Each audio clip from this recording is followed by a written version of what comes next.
I hope you can see my screen. That came right up. Absolutely. Very good. And if you want to, yep, looks like you're going to click the slideshow. There we go. Do it. Well, good morning, afternoon, and evening to everyone. And thank you to AAMI. And it's been amazing even to listen to all of the global network and liaisons, listening to all of the activities and exciting things that are going around the globe. My name is Marilyn Pearson. I currently work for CAE. We are based in Montreal, Canada. I am in the US. I'm the regulatory lead. My background is as a corporate and commercial pilot. I retired from the FAA as regulator, and now that is my role in our large AAM group at CAE. So I'm going to talk a little bit today about what's happening in the US. And I'm going to Marilyn, start. you want to share it full screen? It does, you don't have to, Oh, but it might look a little bit cleaner. oh, sorry. Is it not? I thought it was going to come up as full screen but oh, give it a second. Huh. Maybe it's popping up on another screen somehow, but It it is another screen. looks Let's okay. If you could maybe zoom out, I just don't even see um, the full hold slide. on. Let me stop for a moment and we'll try again. See if we can do this.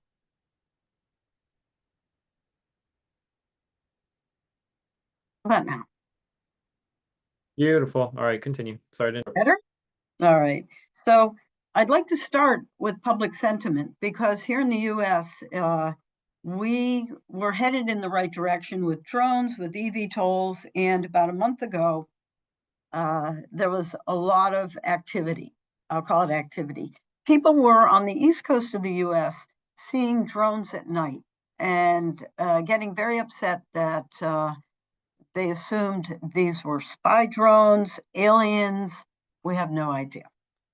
It did become news at the headlines every day.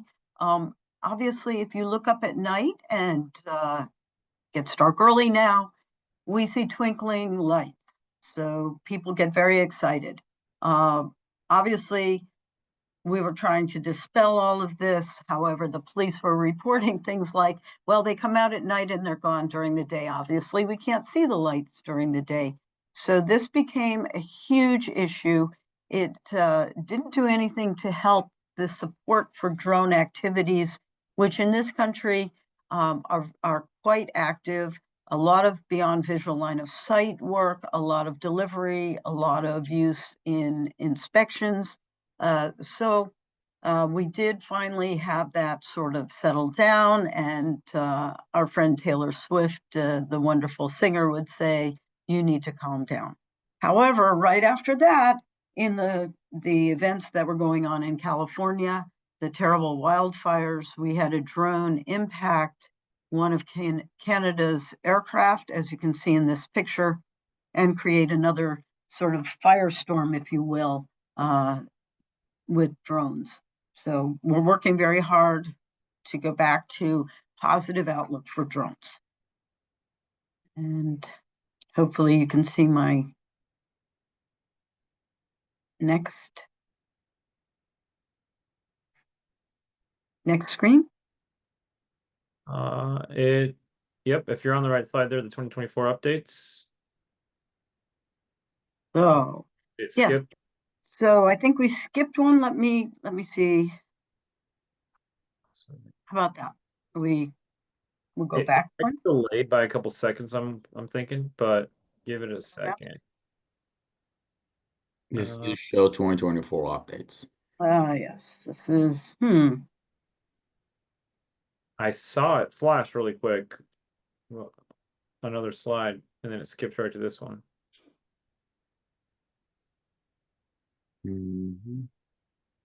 Okay, 2024 updates. How are we doing? I hope you can all see. So what's going on? We talked a little bit about the drone world. We are seeing in the US efforts to incorporate drones with eVTOLs. I think my slide has gone away, unfortunately. Perhaps I've deleted it by trying to go back. Let's Is it see the if I can page bring for it up. US UAS drone regulatory updates? Yes, can you But see that? could you please stop sharing the screen? I can do that. Yes, I mean, if you would do it, I'm having, Sure. computer issues here, obviously. So let me stop sharing and I will give you control if you would mind. Okay, Thank now you. have Thank you your very much. I really appreciate it.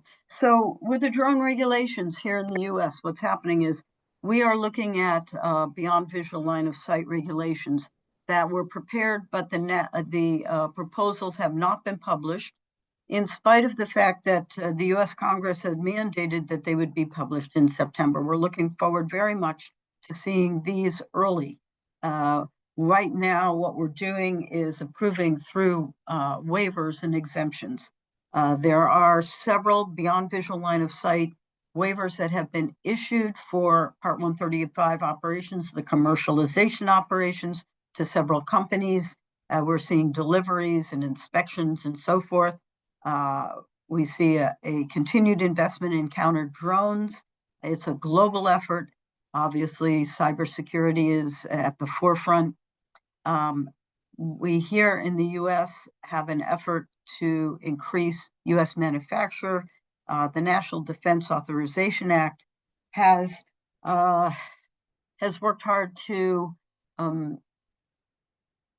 eliminate what we'll call cyber attacks, if you will. I'll just leave it at that.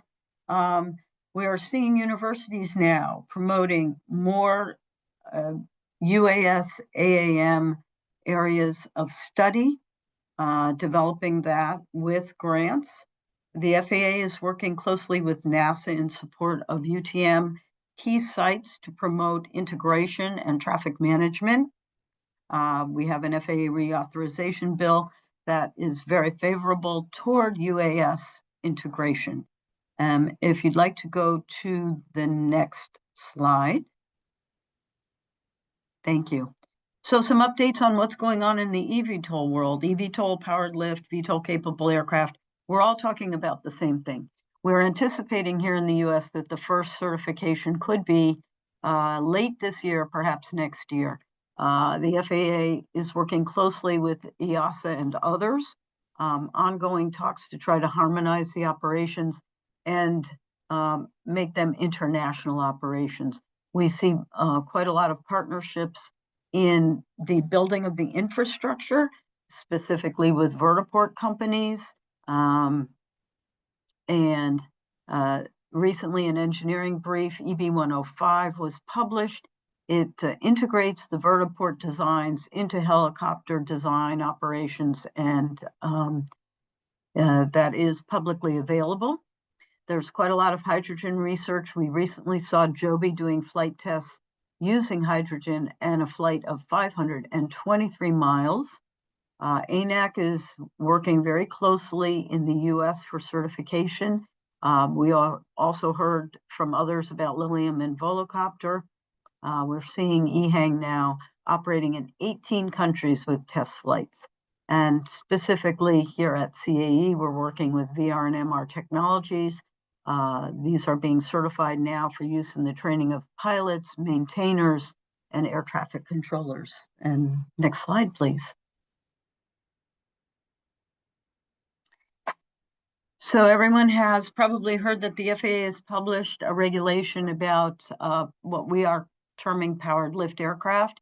That's everything from the very small single seat all the way up to a Leonardo 609. So this is a special federal aviation regulation. It means it is temporary in that it will last 10 years. During that time, there could be changes as we collect data and we learn more.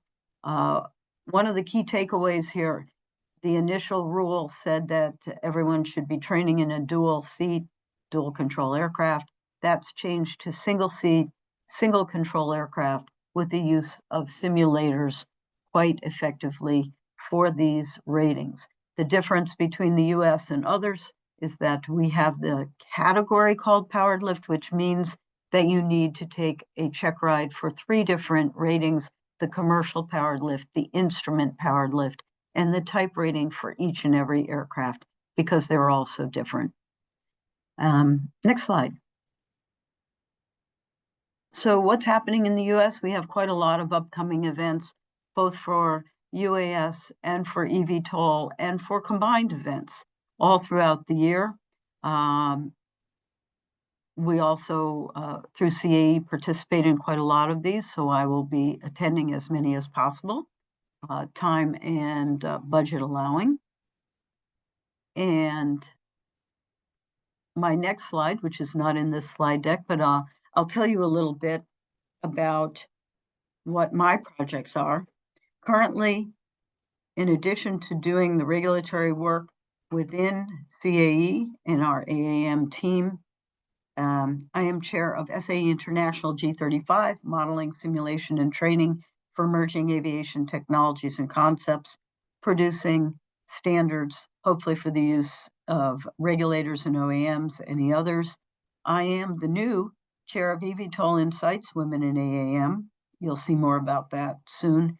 I participate on 2 different rulemaking teams with EASA for the pilot licensing of eVTOL pilots, called VTOL Capable Aircraft Pilots with EASA.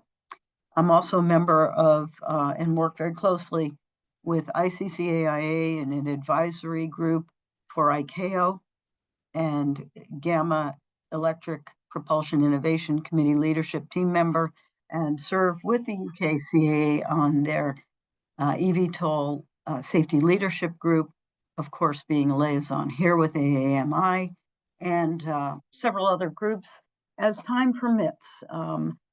Next slide.